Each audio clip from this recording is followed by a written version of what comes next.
Hello hi friends मो स्मरणिका आपण माने वेलकम करछि माय यूट्यूब चैनल माउनाल तो आम माने बाहर जेतलो मेडिकल तो कहीं ऑटो रे जाइथांदो कि कार रे जाइथांदो कार रे तो आसुनी एपट साइड को कहीं हमरो एपटे रोड काम होउछि तो ऑटो आसबा को बहुत लेट करूछि तांडे आडे भी आसिला को बहुत स्पीड चलोछि सेते हम कहली नाही चलो हम पळेबा बाइक रे तो बाइक रे बोल आपण मान देखि मो माइंड टिके ऑफ अछि देखि टिके आपण मान जानि पारते मोड टा पूरा ऑफ तो अब मोड भी आपण माइना कर भी तो ସେଥିପାଇଁକା ପ୍ଲିଜ୍ ତାକୁ ଇଗ୍ନୋର କରନ୍ତୁ ଆଉ ଆମେମାନେ ପହଞ୍ଚି ଯାଇଥିଲୁ ମେଡ଼ିକାଲ ତ ବହୁତ ବାଟ ଯେହେତୁ ସେଥିପାଇଁ ବହୁତ ବାଟ ଟ୍ରାଭେଲ୍ କରିବାକୁ ପଡ଼ିବ ତ ବେଶୀ କିଛି କ୍ଲିପ୍ ନେଇନି ବାସ୍ ଅଳ୍ପ କିଛି କ୍ଲିପ୍ ନେଇଛି ଆଉ ଏଇ ଟିକେ ଗୋଟେ କ'ଣ ଉଡ଼ାଜାହାଜଟେ ଆସୁଥିଲା ତ ମୁଁ ତାକୁ ପୁରା ପାଖରେ ଯାଉଥିଲା ମୁଁ ତାକୁ ସୁଟ୍ କରିବାକୁ ଟାଇମ୍ ବେଳକୁ ସିଏ ପଳେଇଲାଣି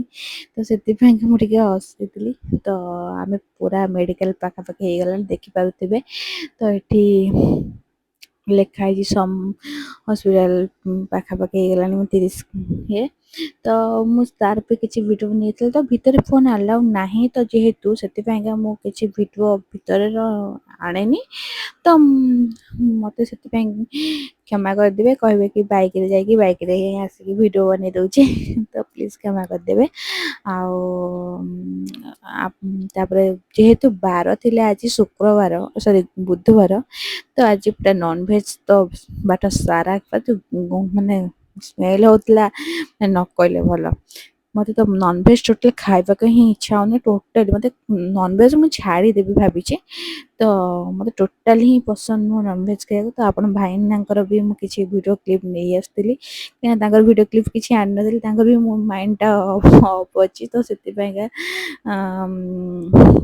ଆମ ଦୁଇ ଜଣଙ୍କୁ ଭିଡ଼ିଓ କରିବା ପାଇଁ ହିଁ ଇଚ୍ଛା ହେଉନଥିଲା ତ ମୁଁ ଏଇ ଟିକେ ଷ୍ଟାଇଲ୍ ମାରିଦେଇଛି ଆପଣ ଭାଇନାଙ୍କର ଟିକେ ଭିଡ଼ିଓ ନେଇ ଆସିଛି ଆପଣମାନେ କହିବେ ଫେରେ ଭିଡ଼ିଓ କ'ଣ ଖାଲି ବାଟର ଦେଖାଉଛ ତ ସେଥିପାଇଁକା ତ ନେଇ ଆସିଥିଲି ଆଉ ଆମେ ଯେହେତୁ ପାଖାପାଖି ହେଇଗଲୁଣୁ ସମ୍ ହସ୍ପିଟାଲ ପୁରା ପାଖ ହେଇଗଲାଣି ମୁଁ ଭାବିଲି ଭିଡ଼ିଓଟା ବି କ୍ଲିପ୍ଟା ନିହାତି ଦରକାର ତ ଏଠି ଆମେ ଉପରକୁ ଯାଉଛୁ ତା ଉପରକୁ ବେଶୀ କିଛି ଭିଡ଼ିଓ ବନେଇନି କାଳେ କିଏ କ'ଣ କହିବ ତ ତାପରେ ଏଠି ମୁଁ ତା ଭିତରେ ବସିଥିଲି ତ ସେତେବେଳେ ମୁଁ ଭିଡ଼ିଓ ବନେଇ ଦେଇଥିଲି ଆଉ ବନେଇନି ଆଉ ତାପରେ ଆମେ ପଳେଇ ଆସିଥିଲୁ ସେଠୁ ବାହାରିକି ଆଉ ଏଇଟା ମୁଁ ନେଇଯାଇଥିଲି ତ ବାଟରେ ଆମେ କିଛି ଖାଇଥିଲୁ କିନ୍ତୁ ସେଇଟା ଭିଡ଼ିଓ ବନେଇବାକୁ ମୋର ଇଚ୍ଛା ହେଲାନି ତ ତ ଏମିତି କିଛି ଚାଲିଥିଲା ଆଉ ହାଇ ଫ୍ରେଣ୍ଡସ୍ ତ ମୋ ମେଡ଼ିକାଲ ଆମେ ପଳେଇ ଆସିଥିଲୁ ବେଳାବେଳି କାହିଁକିନା ମେଡ଼ିକାଲରେ ଡକ୍ଟର ବେଶୀ କିଛି ମାନେ ରିପୋର୍ଟ ଦେଖିଲେନି କାହିଁକିନା ରିପୋର୍ଟ ଠିକ୍ଠାକ୍ ଅଛି ତ ସାଙ୍ଗେ ସାଙ୍ଗେ ରିପୋର୍ଟଟା ଦେଖିଦେଇ ପଳେଇ ଆସିଲୁ ଆଉ ବାଇକ୍ରେ ତ ଗଲୁ ଠିକ୍ଠାକ୍ରେ ଗଲୁ ଯାହା ବି ହେଲେ ଟିକେ ଦେହ ଅବାଗିଆ ଲାଗିବ ତ ସେଥିପାଇଁକା ଦେହ ଟିକେ ଭଲ ଲାଗିଲାନି ମୁଁ ବି କିଛି ଭିଡ଼ିଓ ବନେଇନି ଆଉ ବାଇକ୍ରେ ଯାଇଛି କ'ଣ ଭିଡ଼ିଓ ବନେଇବି ତ ଯିବା ଆସିବାରେ ସାଙ୍ଗେ ସାଙ୍ଗେ ତ ଗଲୁ ଆସିଲୁ ଆଉ ସେଥିପାଇଁ ଯିବି ଭିଡ଼ିଓ ବନେଇନି ଆଉ ଗୋଟେ କଥା ମାଇଣ୍ଡଟା ଟିକେ ବି ଭଲ ନଥିଲା ତ ସେଥିପାଇଁକା ଭିଡ଼ିଓ ବନେଇବା ପାଇଁ ବି ଇଚ୍ଛା ହେଲାନି ଆଉ ମଣିଷ ସବୁ ଚାହିଁଲେ ସବୁ କଲେ ବି ଏ ସମାଜରେ ଗୋଟେ ନିୟମ ଅଛି ତ ଏମିତି କିଛି ଗୋଟେ ଥିଲା ମାଇଣ୍ଡ ଭଲ ଲାଗିନଥିଲା ସେଥିପାଇଁକା ଭିଡ଼ିଓ ଆମେ ଦୁଇ ଜଣ ବନେଇଲୁନି ସେ ବି କହୁଥିଲେ ବନେଇବା ପାଇଁକା ମୋତେ କିଛି ଭଲ ଲାଗିଲାନି ସେଥିପାଇଁ ମୁଁ କହିଲି ଥାଉ ମୁଁ ବନେଇବିନି ତ ବନେଇନୁ ସେଥିପାଇଁକା ଅଳ୍ପ ହେଇଯାଇଛି ତ ଭାବିଲି ଏଇଥିରେ ଅଲ୍ଟ୍ରାସାଉଣ୍ଡ ରିପୋର୍ଟ ଏକା ସବୁ ଆପଣମାନଙ୍କ ସହିତ ସେୟାର କରିଦେବି ଆଉ ହଁ ମୋର ବ୍ଲଡ଼୍ ଟେଷ୍ଟ ହେଇଥିଲା ୟୁରିନ୍ ଟେଷ୍ଟ ହେଇଥିଲା ଅଲ୍ଟ୍ରାସାଉଣ୍ଡ ହେଇଥିଲା ରିପୋର୍ଟ ସବୁ ଠିକ୍ଠାକ୍ ଅଛି ଆଉ ଆପଣମାନଙ୍କ ସହିତ ଅଲ୍ଟ୍ରାସାଉଣ୍ଡ ରିପୋର୍ଟ ମାନେ 7 ମନ୍ଥ ଅଲ୍ଟ୍ରାସାଉଣ୍ଡ ରିପୋର୍ଟ ଆପଣମାନଙ୍କ ସହିତ ସେୟାର କରିଦେଉଛି ହେଉଛି ଏଇ ଅଲ୍ଟ୍ରାସାଉଣ୍ଡ ରିପୋର୍ଟ ଦେଖି ଏଣ୍ଡ କରିଦେବି ଆଉ ଦେହଟା ଭଲ ଲାଗୁନି ଟିକେ ରେଷ୍ଟ କରିଥିଲି ତାପରେ ଆଉ ବାକି ନେକ୍ସଟ ଭିଡ଼ିଓରେ ଆପଣମାନଙ୍କ ସହିତ କ'ଣ ଆସିଛି ଆପଣମାନେ ନିଜେ ଦେଖିବେ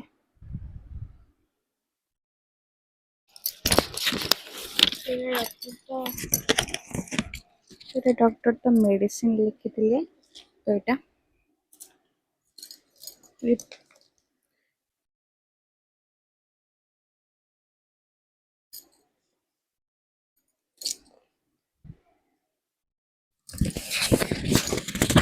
এটা হচ্ছে অল্ট্রাসাউন্ড রিপোর্ট।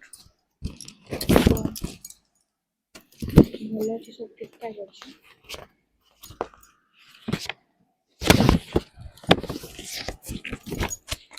ମୋ ବେବି ଏଥିରେ ମୁଁ ସାଇଜ ବି ଜାଣିପାରୁନି କୋଉଠି ଅଛି କଣ ଅଛି, କାହିଁକିନା ଭଲସେ ମୁଁ ବୁଝିପାରୁନି ଆଗରୁ। କିନ୍ତୁ ମୁଁ ଫାଷ୍ଟ ଯୋଉ ଅଲ୍ଟ୍ରାସାଉଣ୍ଡ ଦୁଇଟା କରିଥିଲି ସେଥିରେ ଠିକ୍ ଠାକ୍ ବୁଝିପାରୁଥିଲି, କିନ୍ତୁ ଏଥିରେ ମୁଁ ଜାଣିପାରୁନି କିଛି। ଡକ୍ଟର ହିଁ କହିଲେ ଭଲ ଅଛି।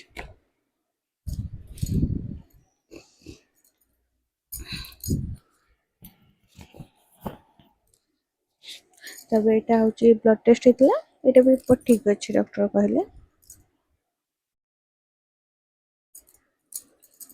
এটা হচ্ছে ইউরিন টেস্ট, এটা ବି ଠିକ୍ ଅଛି।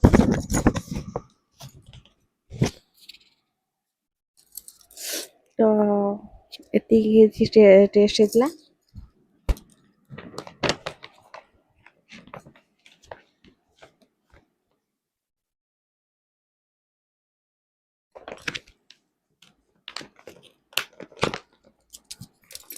ଏତେ ସାରା ହେଇଗଲାଣି ମୋ ବେବିର, ଏତେ ସାରା ହେଇଗଲାଣି ଫାଇଲରେ, ବହୁତ ସାରା ହେଇଗଲାଣି। ସବୁ ମାସରେ ଯିବାକୁ ପଡୁଛି, ସବୁ ମାସରେ ଯିବାକୁ ପଡୁଛି, ସବୁ ମାସରେ ultrasound, blood test, urine test, ଆଉ କିଛି ଟେଷ୍ଟ କ'ଣ, ତ ଏମିତି ହେଇକି ବହୁତ ସାରା ହେଇଗଲାଣି।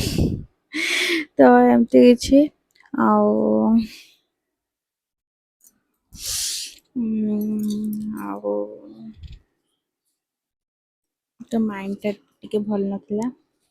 ତ ଆମ ଦୁଇ ଜଣଙ୍କର, ଆପଣଙ୍କ ଭାଇନାଙ୍କର ବି ମାଇଣ୍ଡ ଭଲ ନଥିଲା, ମୋ ମାଇଣ୍ଡ ଭଲ ନଥିଲା। ସେଥିପାଇଁ କିଛି ଭିଡ଼ିଓ ଭଲସେ ବନେଇ ପାରିନୁ। ଆଉ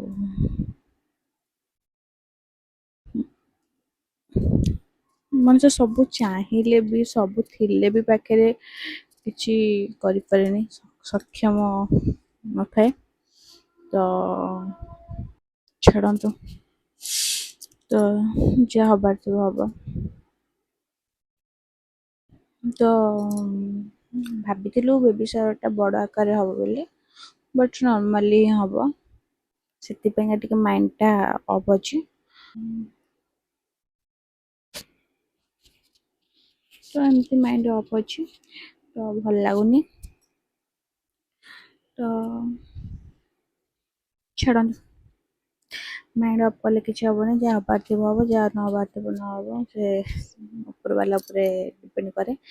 ତ ଯଦି ଭିଡ଼ିଓ ଭଲ ଲାଗିଛି ଲାଇକ୍ ସେୟାର ସବସ୍କ୍ରାଇବ୍ କରିବେ। ଭିଡ଼ିଓକୁ ଲମ୍ବା କରିବାକୁ ଚାହୁଁନି, କାହିଁକିନା ଭଲ ଲାଗୁନି ମାଇଣ୍ଡଟା। ତ ଏଇଠୁ ଏଣ୍ଡ କରିଦେଉଛି। ଆଣ୍ଡ ଆଉ ନେକ୍ସଟ ଭିଡ଼ିଓରେ ଆପଣମାନେ ଦେଖିବେ କ'ଣ ଆସୁଛି କ'ଣ ନାହିଁ। ଆଉ ତ ରହିଲି। ୟୁଟ୍ୟୁବକୁ ସବସ୍କ୍ରାଇବ୍ କରିଦେବେ, ବେଲ୍ ଆଇକନ୍କୁ ପ୍ରେସ୍ କରିଦେବେ, ନୂଆ ନୂଆ ଭିଡ଼ିଓ ଆସିଲେ ଆପଣମାନେ ଦେଖିବେ। ତ ଇନଷ୍ଟା ଫେସବୁକକୁ ଫଲୋ ନିହାତି କରିଦେବେ। ତାପରେ ଲାଇକ୍ ସେୟାର ସବସ୍କ୍ରାଇବ୍ କରିଦେବେ। ରହିଲି, ଟାଟା ବାଏ ବାଏ, ଜୟ ଜଗନ୍ନାଥ, ଜୟ ମା ଶାରଳା। লাইক কর, কমেন্ট কর, ভিডিওটা ভাইরাল কর।